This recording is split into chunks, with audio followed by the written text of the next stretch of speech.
Hi, இந்த வீடியோவில் நம்ம 6th செகண்ட் டேர்மில் இயல் 3 தான் வந்து நம்ம பார்க்க போகிறோம். ஸோ ஃபஸ்ட்டு நமக்கு கொடுத்துருக்கக்கூடிய செயல் புறநானூறு. இந்த புறநானூறு அப்படின்றது பல புலவர்கள் பாடிய பாடல்களினுடைய தொகுப்பு தான் வந்து புறநானூறு. இந்த நாடாக ஒன்றோ காடாக ஒன்றோ இந்த பாடலை இயற்றியவர் சங்க காலத்தில் வாழ்ந்த ஔவையார். நூற்குறிப்பு பாருங்கள். புறநானூறு. ஸோ எப்படி பிரிக்கணும் அப்படின்னா புறம் கூட்டல் 4 கூட்டல் 100. புறநானூறு 8 தொகை நூல்களில் ஒன்று. புலவர் பலர் இயற்றிய பாடல்களினுடைய தொகுப்பு தான் வந்து பார்த்திங்கன்னா புறநானூறு. 8 தொகையும் 10 பாட்டும் சங்க நூல்கள். சங்க இலக்கியம் 2000 ஆண்டுகள் பழமை உடையது. அதாவது 8 தொகையும் 10 பாட்டும் ரெண்டையும் தான் நம்ம என்ன சொல்லுவோம், சங்க நூல்கள் அப்படின்னு சொல்லுவோம். ஸோ நார்மலாக நம்ம சங்க நூல்கள்னு சொல்கிறதுனால ஏதோ ஒன்று கிடையாது. 8 தொகையும் 10 பாட்டு ரெண்டு மொத்தம் 18 நூல்கள். இந்த நூல்களை தான் நம்ம என்னன்னு சொல்கிறோம், சங்க நூல்கள் அப்படின்னு சொல்கிறோம். சங்க இலக்கியம் 2000 ஆண்டுகள் பழமை உடையது. இந்த சங்க இலக்கியங்கள்லாம் 2000 வருடங்கள் வந்து பார்த்திங்கன்னா பழமையானது. தமிழர்களினுடைய வரலாறு, பண்பாடு ஆகியவற்றை அறிய உதவும் நூலாக புறநானூறு கூறுகிறது. புறம் அதாவது புறத்தை பற்றின அந்த வாழ்க்கை வரலாற்றை வந்து கூறுறது. அதாவது தமிழர்கள் எப்படிலாம் வந்து அவங்களுடைய வரலாறு என்ன, அவங்களுடைய பண்பாடு என்ன, கலாச்சாரம் என்ன, இதை பற்றி புறம் சார்ந்த அந்த 400 பாடல்களை கொண்ட நூல் தான் வந்து பார்த்திங்கன்னா புறநானூறு. இது ஒரு 8 தொகை நூல். ஆசிரியர் குறிப்பு. இந்த நாடாக ஒன்றோ காடாக ஒன்றோ இதை பார்த்த உடனே இதில் 2 லைன் கேட்குறாங்க அப்படின்னா இதை பார்த்த உடனேயே ஔவையார்னு சொல்லி நமக்கு தெரியணும். ஔவையார் வந்து பார்த்திங்கன்னா சங்கப்புலவர், அதியமானினுடைய நண்பர். இந்த நாடாக ஒன்றோ காடாக ஒன்றோ இந்த பாடம் எழுதியவர் வந்து சங்க காலத்தில் வாழ்ந்த ஔவையார், அதியமானினுடைய நண்பர். அதியமான் நெல்லிக்கனியை கொடுத்த ஔவையார். அரிய நெல்லிக்கனியை அதியமானிடம் பெற்றவர். சங்க காலத்தில் பெண் கவிஞர் பலர் இருந்தனர். அவர்களுள் மிகுதியான பாடல்கள், அந்த சங்க காலத்தில் அதிகமான பெண் புலவர்கள் இருந்தாங்க. பட் இருந்தாலும் ஔவையார் வந்து நிறைய பாடல்களை வந்து பாடியவர். சங்க பாடல் பாடிய ஔவையாரும் இந்த சங்க பாடல் பாடிய ஔவையாரும் ஆத்திச்சூடி பாடிய ஔவையாரும் வந்து ஒருவர் இல்லை, வேறானவர். ஸோ இங்கே சங்க நூல்கள்ங்கும் போது இந்த புறநானூறு 8 தொகை நூல்களில் ஒன்று. ஸோ இதை வந்து எழுதியவர் அதியமானின் நண்பராக இருந்த ஔவையார், சங்ககால புலவர். பட் ஆத்திச்சூடி எழுதிய ஔவையார் வந்து இவங்க கிடையாது அப்படின்னு சொல்லியிருக்காங்க. இதெல்லாம் கூட கொஷின்ஸில் கேட்குறதுக்கு வாய்ப்பு இருக்குது. எது வேணாலும் கேட்பாங்க, நமக்கு இதுதான் கேட்பாங்க. இதனோட வேறுபாடுகள்லாம் நமக்கு தெரிஞ்சுக்கணும். இந்த ஔவையார் யார், அந்த ஔவையார் யார், இதை கூட ஒரு கொஷினில் வந்து கேட்குறதுக்கெலாம் வாய்ப்பு இருக்குது. நம்ம எந்த பாயிண்ட்டையுமே வந்து தமிழில் பொறுத்த வரைக்கும் நம்ம ஸ்கிப் பண்ணவே கூடாது. நாடாக ஒன்றோ காடாக ஒன்றோ அவளாக ஒன்றோ மிசையாக ஒன்றோ எவ்வளி நல்லவர் ஆடவர் அவ்வளி நல்லை வாலிய நிலனே. நாடா இருந்தா என்ன, நீ வந்து நாடா இருந்தா என்ன, அதாவது நிலத்தை வந்து புறநானூறு இந்த பாடலில் என்ன சொல்கிறாங்க அப்படின்னா நிலத்தை வந்து சொல்கிறாங்க. நீ நாடா இருந்த என்ன, நாடுனா என்ன, நிலம் சார்ந்த பகுதியை தான் நம்ம நாடு அப்படின்னு சொல்கிறோம். நீ காடா இருந்தா என்ன, அவளாக ஒன்றோ, அவளாகுனா பள்ளம், பள்ளமாக இருந்தால் என்ன, மிசைனா மேடு, மேடாக இருந்தால் என்ன, அவள்னா பள்ளம், மிசைனா மேடு. இந்த நிலத்தை வந்து நீ பள்ளமாக இருந்தால் என்ன, மேடாக இருந்தால் என்ன, காடாக இருந்தால் என்ன, நாடாக இருந்தால் என்ன.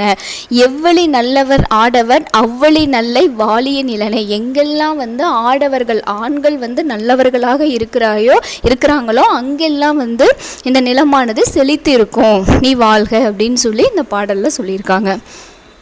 இதில் முக்கியமானதுன்னு பார்த்தீங்கன்னா அவள்னா என்னன்னு தெரியணும். அவள்னா பள்ளம், மிசைனா மேடு, ஆடவர் அப்படின்னா ஆண்கள். அடுத்து திண்ணையை இடித்து தெருவாக்கு. இந்த புது கவிதையை எழுதியவர் தாராபாரதி. திண்ணையை இடித்து தெருவாக்கு. ஆசிரியர் குறிப்பு பாருங்க. கவிஞர் தாராபாரதி எழுச்சிமிக்க கவிதைகள் எழுதுவதில் வல்லவர். கொஷின் வந்து எழுச்சிமிக்க கவிதைகள் எழுதுவதில் வல்லவராக இருந்தவர் யார்?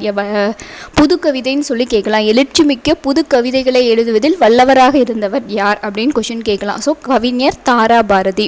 ஆசிரியராக பணியாற்றியவர், தமிழக அரசின் நல்லாசிரியர் விருது பெற்றவர். இவர் இயற்றிய நூல்கள் பார்த்திங்கன்னா புதிய விடியல்கள், இது எங்கள் கிழக்கு, தாராபாரதி கவிதைகள். இதெல்லாம் வந்து தாராபாரதி அவர்கள் எழுதிய நூல்கள். புதிய விடியல்கள், இது எங்கள் கிழக்கு, தாராபாரதி கவிதைகள். இவர் வாழ்ந்த காலம் 26/2/1947 13/5/2000 வரைக்கும்.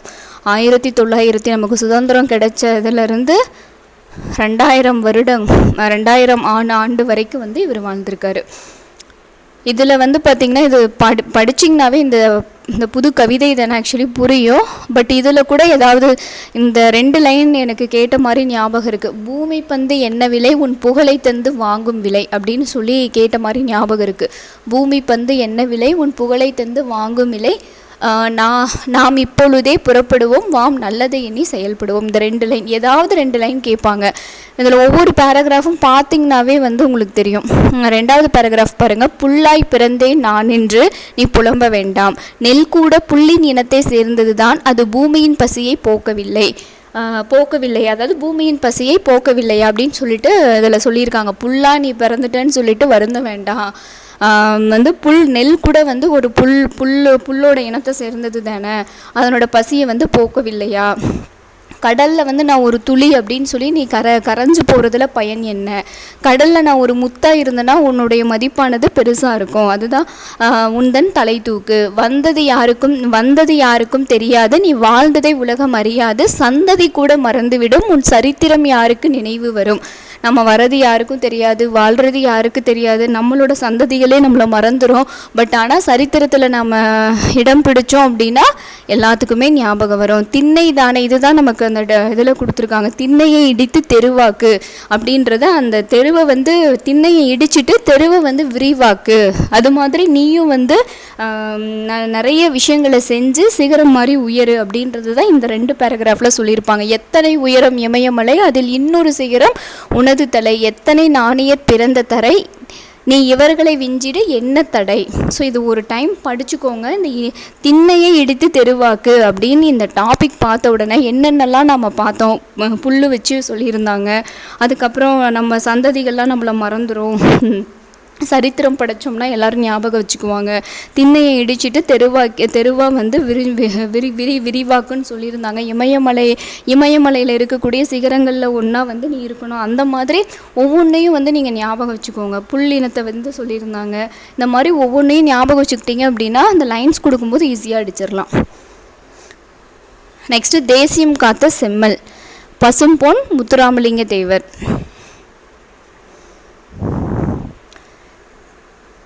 தமிழகத்தில் பார்த்திங்கன்னா யாரெல்லாம் வந்து விடுதலைக்காக பாடுபட்டாங்க அப்படின்னா சுப்பிரமணிய சிவா, வாவே சுப்பிரமணியம், கப்பலோட்டிய தமிழன், வாவு சிதம்பரனார், வாஞ்சிநாதன், திருப்பூர் குமரன், இவங்க எல்லாமே வந்து பார்த்திங்கன்னா விடுதலைக்காக போராடினாங்க. அவர்களில் ஒருவர் தான் பசும்பொன் முத்துராமலிங்க தேவர். இவர் எங்கே பிறந்தார் அப்படின்னா ராமநாதபுரம் ராமநாதபுரத்தில் பசும்பொன், அதனால தான் பசும்பொன் முத்துராமலிங்க தேவர். பசும்பொன் அப்படின்ற ஊர் எங்கே இருந்திருக்கு அப்படின்னா ராமநாதபுரம் மாவட்டத்தில் இருந்திருக்கு. 1908 அக்டோபர் மாதம் 30ஆம் நாள் பிறந்தார்.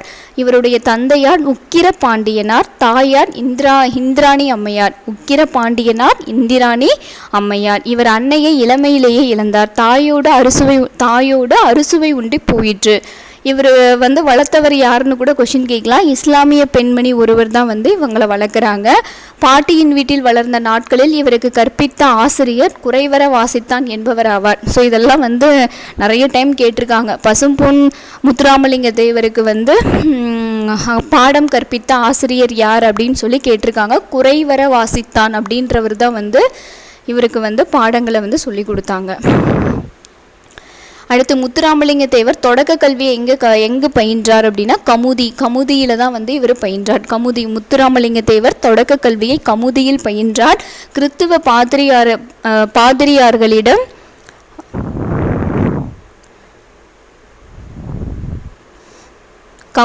கமுதியில் ஒரு கிறிஸ்டின் ஸ்கூலில் படிச்சிருக்காரு. அடுத்து பசுமலை அப்படின்ற இடத்துல உயர்நிலை பள்ளி. கமுதியில் தொடக்க கல்வி, பசுமலையில் வந்து பார்த்திங்கன்னா உயர்நிலை பள்ளி. பின்னர் இவர் ஐக்கிய கிறித்துவ பள்ளியில் படித்தார். ராமநாதபுரம் அரசு உயர்நிலை பள்ளியில் 10ஆம் வகுப்பு படித்தார். ராமநாதபுரத்தில் உயர்நிலை பள்ளி படிச்சுட்டு இருக்கும்போது தான் இவருக்கு வந்து என்ன நோய் வந்திருக்கு, பிளேக் நோய் வந்து பரவியது. இவருக்கு வரல, பிளேக் நோய் வந்து அந்த டைமில் பரவிட்டு இருந்தது. அதனால் இவருடைய கல்வி வந்து நின்றது. கொஷின் வந்து எப்படி கேட்பாங்க, எந்த காரணத்தினால அவர் வந்து தன்னுடைய அவருடைய கல்வி தடைபட்டதுன்னு சொல்லி கேட்கலாம். ஸோ பிளேக் நோயினால் வந்து அந்த டைம் பரவிட்டு இருந்ததுனால அவருடைய கல்வி வந்து தடைபெற்றது. ஃபஸ்ட்டு கமுதியில் தொடக்கப்பள்ளி, பசுமலையில் உயர்நிலை பள்ளி, அதுக்கப்புறம் வந்து பார்த்திங்கன்னா ராமநாதபுரம் உயர்நிலை பள்ளியில் படிச்சுட்டு இருக்கும்போது, அது எத்தனாவது வகுப்பு, 10ஆம் வகுப்பு 10ஆம் வகுப்பு படிக்கும்போது பிளேக் நோய் பரவியதுனால அவருடைய கல்வியானது பாதிக்கப்பட்டது, தடை செய்யப்பட்டது. இவருக்கு வந்து படிப்பறிவு இல்லைனாலும் கேள்வி அறிவும் பட்டறிவும் மிகுதியாக பெற்றவர். கேள்வி அறிவும் பட்டறிவும் வந்து இவருக்கு அதிகம். தமிழ், ஆங்கிலம் ஆகிய இரு மொழிகளிலும் வல்லமை பெற்றார். அம்மொழிகளில் சொற்பொழிவு ஆற்றும் திறன் பெற்றவர். ஸோ தமிழ், ஆங்கிலம் ரெண்டுமே வந்து நல்லா தெரிஞ்சவர். சிலம்பம், குதிரை ஏற்றம், துப்பாக்கி சுடுதல், ஜோதிடம், மருத்துவம் ஆகியவற்றை கற்றறிந்தார். இளமையிலேயே அரசியலில் வந்து பார்த்திங்கன்னா ரொம்ப ஆர்வம் கொண்டார். என்னென்னலாம் கற்றுருக்காரு? சிலம்பம், குதிரை ஏற்றம், துப்பாக்கி சுடுதல், ஜோதிடம், மருத்துவம். மொத்தம் வந்து பார்த்திங்கன்னா 5. 32 சிற்றூர்களில் தமக்கு சொந்தமாக இருந்த நிலங்களை உழுத தாழ்த்தப்பட்ட மக்களுக்கு பங்கிட்டு கொடுத்து மகிழ்ந்தார். எத்தனை சிற்றூர்கள்? 32 சிற்றூர்களில் அவருக்கு இருந்த நிலங்கள் எல்லாத்தையும் வந்து பிரித்து கொடுத்தவர் யாருன்னு கேட்பாங்க. தன்னுடைய நிலங்களை உழுத தாழ்த்தப்பட்ட மக்களுக்கு பங்கிட்டு கொடுத்தவர் யாருன்னு கூட கொஷினில் கேட்கலாம். இவர் நிலக்கிழார் ஒழிப்பிலும் ஆலய நுழைவு போராட்டத்திலும் முன்னின்ற வீரராவார். சமப்பந்தி முறைக்கு ஊக்கமளித்த பெருமகனாவார். சமப்பந்தி உணவு முறை, நிலக்கிழார் ஒழிப்பு, ஆலய நுழைவு போராட்டம், சமப்பந்தி முறை, இது 3க்கும் வந்து இவர் போராடி இருக்காரு. இவர் காலத்தில் ஆங்கில அரசு குற்ற பரம்பரை சட்டம் இயற்றி மக்களுள் சிலரை ஒதுக்கி வைத்திருந்தது. குற்ற பரம்பரை சட்டம். அவ்வினத்தின் துயர்களையே அரும்பாடுபட்டார். அவர்களுடைய வாழ்க்கை உயர்வுக்காக போராடினார். அதனால் குற்ற பரம்பரையில் இருந்து அவர்களை விடுதலை பெற செய்தார். ஸோ இந்த குற்ற பரம்பரை சட்டம் யாருடைய உந்துதலால் அது வந்து கைவிடப்பட்டது அப்படின்னா பசும்பொன் முத்துராமலிங்க தேவரினுடைய இதால். ஜாதியையும் நிறத்தையும் பார்த்து மனிதன் தாழ்வுபடுத்துவது பெரும் கொடுமை. ஆண்டவன் மனித குலத்தை தான் படைத்தானே தவிர ஜாதியையும் நிறத்தையும் அல்ல. ஜாதியும் நிறமும் அரசியலுக்கும் இல்லை, ஆன்மீகத்திற்கும் இல்லை என ஜாதியை பற்றி கூறியுள்ளார். ஸோ இதெல்லாம் வந்து கண்டிப்பாக கேட்குறதுக்கு வாய்ப்பு இருக்குது. இதை கூறியவர் யாருன்னு சொல்லி கேட்பாங்க.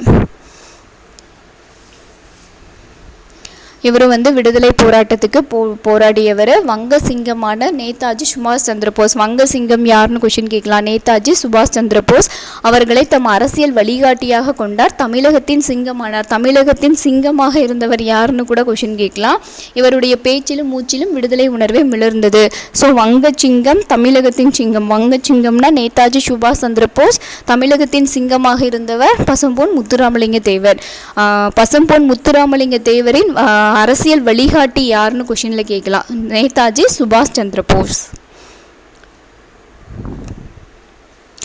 விடுதலை போர் கடுமையாக இருந்த நாட்களில் ஆங்கில அரசு வட இந்தியாவில் திலகருக்கும் தென்னிந்தியாவில் முத்துராமலிங்கருக்கும் வாய்ப்பூட்டு சட்டம் போட்டது. ஸோ வாய்ப்பூட்டு சட்டம் வட இந்தியாவில் யாருக்கு? திலகர், பால கங்காதர திலகர் அவருக்கும், தென்னிந்தியாவில் முத்துராமலிங்கருக்கும் வந்து வாய்ப்பூட்டு சட்டம் இயற்றப்பட்டது. மக்களிடையே விடுதலை வெட்கினை ஊட்டிய இவர் தேசியம் காத்த செம்மல் என திரு வி.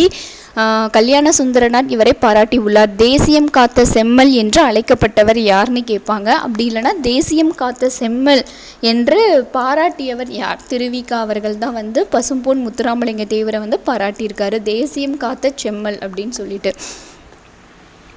சுதந்திர பயிரை தண்ணீர் விட்டா வளர்த்தோம், கண்ணீரால் காத்தோம் என்பது பாரதி வாக்கு. இது கூறியவர் வந்து பாரதியார். சுதந்திர பயிரை தண்ணீர் விட்டோ வளர்த்தோம், கண்ணீரால் காத்தோம் அப்படின்னு சொன்னது பாரதியாரினுடைய வாக்கு. இதனை மெய்ப்பிக்குமாறு இவர் பலர் இன்னல்களை ஏற்று விடுதலைக்காக வந்து உழைச்சாரு. திருமணம் அவர் செஞ்சுக்கல. அரசியலில் வந்து பார்த்திங்கன்னா 5 முறை வெற்றி வகை சூடினார். எத்தனை முறை வெற்றி பெற்றார்னு கூட கொஷின் கேட்கலாம். தேர்தலில் போட்டியிட்ட 5 முறையும், 5 முறை போட்டியிட்டார், 5 முறையும் அவர் வெற்றி தான். 37, 46, 52, 57, 62 இந்த ஆண்டுகள்லாம் வந்து பார்த்துக்கோங்க. 1937, அடுத்து 42, 46, 52, 57, 62 இதெல்லாம் தொடர்ந்து 5 வருடங்கள். இது மட்டும் பார்த்திங்கன்னா நடுவில் கேப் இருக்கும். 37 10 வருடம், ஒரு வருடங்களை ஒரு 5 வருடங்களுக்கு ஒரு முறை இல்லையா. ஸோ வந்து அந்த ஒரு 5 வருடத்தை வந்து விட்டுட்டு மீதி வந்து போடணும். தெய்வீகம் தேசியம் ஆகிய இரண்டையும் இரு கண்களாக போற்றியவர் பசும்பொன் முத்துராமலிங்க தேவர் எதனை தன் 2 கண்களாக போற்றினார்னு கேட்பாங்க. தெய்வீகம் தேசியம் இரண்டையும் வந்து தன்னுடைய 2 கண்களாக போற்றியவர். வீரம் இல்லாத வாழ்வும் விவேகம் இல்லாத வீரமும் வீணாகும் என்று எடுத்துரைத்தார். வீரம் இல்லாத, முன்னாடி வந்து பார்த்திங்கன்னா ஜாதி பற்றி ஒன்று சொல்லியிருப்பார். எல்லாரும் வந்து ஒருவர் தான், வந்து பாகுபாடு பார்க்கக்கூடாது, நிறத்தாலையும் வந்து யாரும் வந்து சலைச்சவங்கல்லன்னு சொல்லியிருப்பார். இந்த இடத்துல வந்து பார்த்திங்கன்னா வீரம் இல்லாத வாழ்வும் விவேகம் இல்லாத வீரமும் வீணாகும் அப்படின்னு சொன்னவரும் வந்து முத்துராமலிங்க தேவர். தேவாந்த பாஸ்கர், பிரணவகேசரி, சன்மார்க்க சண்டமாருதம், இந்து புத்த சமய மேதை என பலவாறாக பாராட்ட பெற்றார். ஸோ இதெல்லாம் இவருடைய சிறப்பு பெயர்கள். வேதாந்த பாஸ்கர், பிரணவகேசரி, சன்மார்க்க சண்டமாருதம், இந்து புத்த சமயமேதை. விவேகானந்தரினுடைய தூதராக, நேதாஜியினுடைய தளபதியாக, சத்தியசீலராக, முருக பக்தராக, ஆன்மீக புத்திரராக, தமிழ் பாடும் சித்தராக, தென்பாண்டி சீமையின் முடிசூடா மன்னராக, நீதி வலுவா நேர்மையாளராக, புலமையில் கபிலராக, வலிமையில் கரிகாலனாக, கொடையில் கர்ணனாக, பக்தியில் பரமஹம்சராக, இந்திய தாயின் நன்மகனாக வாழ்ந்தவர் முத்துராமலிங்கர். சும்மா இதெல்லாம் படிச்சுக்கோங்க. ஏதாவது கேட்குறதுக்கு ஏதாவது பொறுத்துக்க இந்த மாதிரி எதுலையாவது கேட்பாங்க. அதனால் சும்மா இதை வந்து ரீட் அவுட் பண்ணிக்கோங்க. ஒரு 2 டைம்ஸ் படித்து வச்சுக்கோங்க. பனைமரத்தில் இருந்து விழுந்து பிழைத்தவனும் உண்டு, வயல் வரப்பில் வழுக்கி விழுந்து இறந்தவனும் உண்டு என கூறியவர் என்று கூறியுள்ளார். ஸோ இதை வந்து கேட்பாங்க. இந்த லாஸ்ட் லைன் கேட்டிருக்காங்க. மனிதனின் மனநிலையை இருள் மருள் தெருள் அருள் அப்படின்னு கூறியவர் யார்? இது ரொம்ப ரொம்ப இம்பார்ட்டன்ட். மனிதனினுடைய மனநிலையை வந்து இருள் மருள் தெருள் அருள் அப்படின்னு குறிப்பிட்டவர் யாருன்னு கேட்பாங்க. இப்போ மொத்தம் வந்து பார்த்திங்கன்னா 4 இந்த ஹைலைட்டட் பாயிண்ட்ஸ் வந்து சொல்லியிருக்கேன். ஒன்று ஜாதி பற்றி சொல்லியிருப்பார், இன்னொன்று வீரம் பற்றி சொல்லியிருப்பார். இங்கே வந்து பார்த்திங்கன்னா பனை மரத்துலேருந்து விழுஞ்சு பிழைச்சவனும் இருக்கான், வலிக்கு விழுந்தவனும் இறந்தவனும் இருக்கான் அப்படின்னு சொல்லியிருக்காரு. இன்னொன்று மனிதனினுடைய மனநிலையை இருள் மருள் அருள் தெருள் அப்படின்னு குறிப்பிடுகிறார். 55 ஆண்டுகள் வாழ்ந்து மக்கள் முன்னேற்றத்திற்காக பாடுபட்ட பெருமகனார் 1963ஆம் ஆண்டு அக்டோபர் 30. ஸோ பிறந்ததும் அக்டோபர் 30 தான், இறந்ததும் வந்து பார்த்திங்கன்னா அக்டோபர் 30 தான். ஆண்டு மட்டும் பார்த்துக்கலாம், 1908. ராமநாதபுரம் பசும்பொன் அப்படின்ற ஊரில் வந்து பிறந்தவர். அக்டோபர் 30, 1908. இங்கே இறந்தது வந்து 1963. இதுக்கு முன்னாடி தாராபாரதி இது பார்த்தோம். அவர் வந்து சுதந்திர போராட்டம், நமக்கு சுதந்திரம் கிடைத்த ஆண்டு 1947, இன்னொன்று 2000. இப்படி நீங்கள் மாற்றி பண்ணிக்கிட்டிங்கன்னா தான் உங்களுக்கு ஞாபகம் இருக்கும் யார் எப்போன்ட்டு, இல்லைன்னா மறந்துடுவோம்.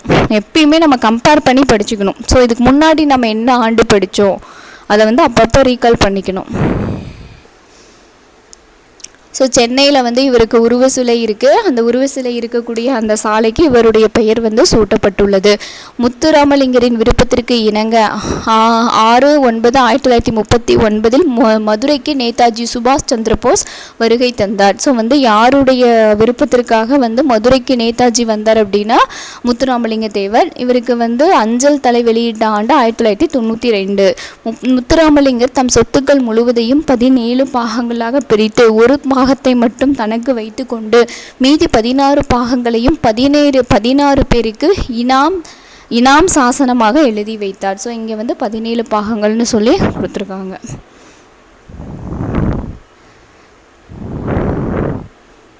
ஸோ இது வந்து சும்மா இதுதான் கதை தான். அடுத்து இந்த இலக்கணத்தில் பாருங்கள், இதில் சுட்டெழுத்துக்கள் சொல்லியிருப்பாங்க. ஸோ சுட்டெழுத்துக்கள்னால் ஆ இ உ இது 3 தான் வந்து சுட்டெழுத்துக்கள். இதில் வந்து ஆ ஈ மட்டும்தான் நம்ம வந்து இப்போ பயன்படுத்துகிறோம். ஊ அப்படின்ற இந்த சுட்டெழுத்து வந்து நம்ம பயன்படுத்துறது கிடையாது. இதில் உதுக்கான் அப்படின்னா சற்று தொலைவில் பார், சற்று உதுக்கான் இதெல்லாம் கொடுத்து கூட கொஷினில் கேட்கலாம். உதுக்கான் என்றால் என்னன்னு கூட கேட்கலாம். உதுக்கான் அப்படின்னா சற்று தொலைவில் பார். உப்பக்கம் அப்படின்னா முதுகு பக்கம். உம்பர் அப்படின்னா மேலே. உம்பர் அப்படின்னா மேலே. ஸோ சுட்டெழுத்துக்கள் அப்பையன், இப்பெண், இவ்வீடு இதெல்லாம் வந்து சுட்டெழுத்துக்கள்.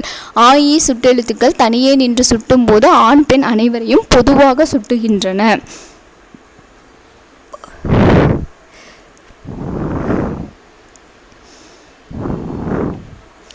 வினா எழுத்துக்கள். வினா எழுத்துலாம் பாருங்க. ஏ, ஏ, யா, ஓ இதெல்லாம் வந்து வினா எழுத்து. விடை என்ன, ஏன் வந்தாய், யார் அங்கே, நீயோ, இங்கே வந்து ஏ தான் ஆக்சுவலி, நீயோ செய்தாய் அப்படின்றதெல்லாம் வந்து வினா எழுத்துக்கள்.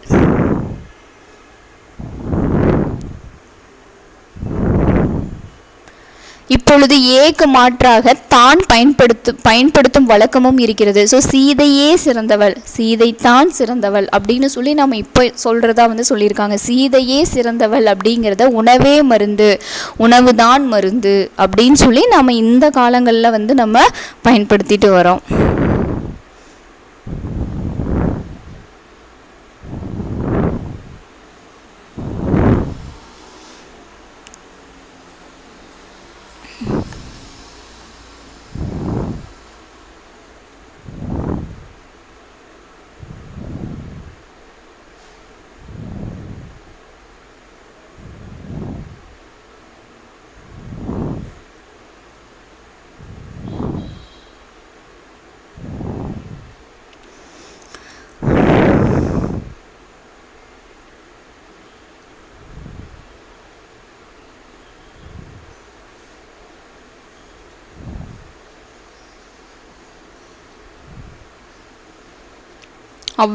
ஔவையார் எழுதியது புறநானூறு. சங்ககால ஔவையார். தாராபாரதி திண்ணையை இடித்து தெருவாக்கு முத்துராமலிங்க தேவர் தேசியம் காத்து செம்மல். கடலில் எதுவாக இருத்தல் வேண்டும் என்று தாராபாரதி கூறுகிறார். ஸோ கடலில் வந்து நீ துளியாக இருக்கக்கூடாது, எதுவாக இருந்தால் உனக்கு மதிப்பு, முத்தாக இருந்த அப்படின்னா உனக்கு மதிப்பு அப்படின்னு சொல்லியிருக்காரு. ஸோ முத்து, கடலில் எதுவாக இருத்தல் வேண்டும். அதே மாதிரி புற்களில் எவ்வகை புல்லாக இருக்க வேண்டும் என்று தாராபாரதி கூறுகிறார்.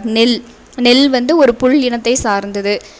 திண்ணையை எடுத்து தெருவாக விரிவாக்கு என்று யார் கூறினாங்க அப்படின்னு சொல்லி கேட்கலாம். இந்த மாதிரி அந்த பாடல்லேருந்து நமக்கு வந்து கொஷின்ஸ் கேட்குறதுக்கு வாய்ப்பு இருக்குது. நடுவண் அரசு முத்துராமலிங்கருடைய அஞ்சல் தலை வெளியிட்ட ஆண்டு 95. இப்பயும் நம்ம என்ன பண்ணணும்னா அவங்க பிறந்த ஆண்டை ஞாபகம் வச்சுக்கணும், சொல்லி பார்க்கணும். 1908 1937 சொல்லிட்டு.